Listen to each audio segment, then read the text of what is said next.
The story of Esther.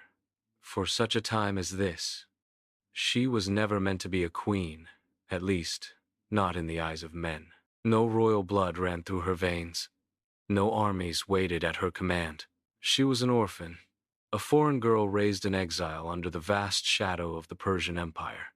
Yet sometimes, destiny hides in silence, and the smallest life becomes the hinge upon which the world turns. In the golden city of Susa, where the scent of wine lingered in the marble halls of King Xerxes' palace, feasts lasted for months.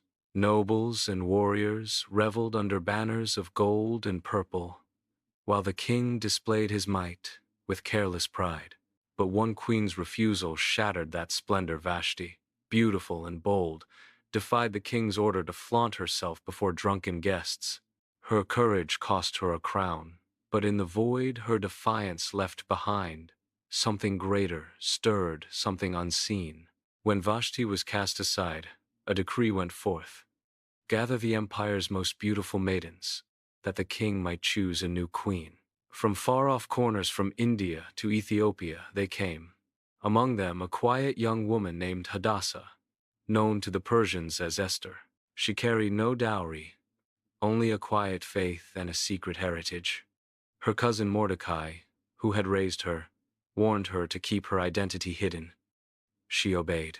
In the palace, Esther caught the eye of the keeper of women by her grace, not her demands. And when she stood before the king, her presence silenced the court. The crown that once belonged to Vashti was placed upon her brow. She, the orphan exile, had become queen, but crowns seldom come without cause. While Esther settled into palace life, Mordecai uncovered a whispered plot: two guards scheming to murder the king. He sent word through Esther, and the king's life was spared. The traitors were executed, their names forgotten. Mordecai's deed, however, was merely recorded in the royal chronicles, unrewarded, unremembered, for now. Foreshadowing hung in the air like a shadow before the dawn. Soon after, a man named Haman rose to power, second only to Xerxes himself. Arrogant and cruel, he demanded reverence from all. But Mordecai would not bow. Rage turned to vengeance, and Haman's hatred found a target: not one man, but an entire people. The Jews. By the king's command, and Haman's cunning, a decree was written. On the 13th day of the 12th month, every Jew was to be killed. Across the empire, mourning spread like wildfire. When Esther learned of the decree, fear gripped her. To approach the king unsummoned meant death. Yet Mordecai's message pierced her hesitation. Perhaps you were made queen for such a time as this. Faith replaced fear. Esther called for a fast 3 days of silence and prayer.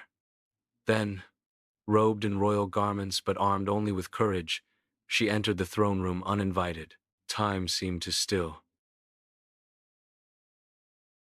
Then, mercy. The king extended his golden scepter. Esther's plan began not with accusation but with invitation. 2 banquets she prepared, biding her time until the moment was right.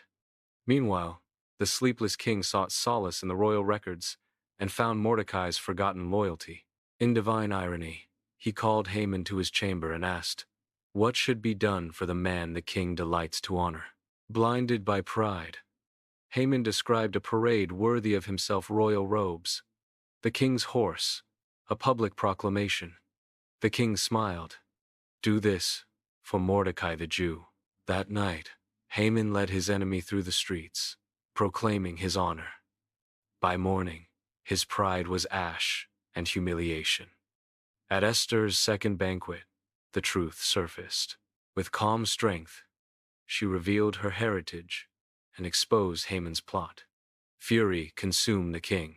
Haman, begging for his life, fell before Esther just as Xerxes returned, a sight mistaken for assault. The command came swiftly. Haman was hanged on the very gallows he had built for Mordecai. Justice had turned, but the decree remained. Persian law could not be undone. So Esther pleaded once more, not for herself, but for her people. The king granted her request. A new edict was sent forth, giving the Jews the right to defend themselves. On the appointed day, those who sought to destroy them fell instead. What began as a day of despair became the Feast of Purim, a celebration of reversal, a testament to divine providence. Through every risk and every silence, God's hand had guided unseen. The orphan became a queen, the condemned became the delivered, and the story whispers through the ages. Even when God seems still, his purpose moves beneath the surface. Perhaps you, too, stand where you are for such a time as this. Don't forget to subscribe for more upcoming videos.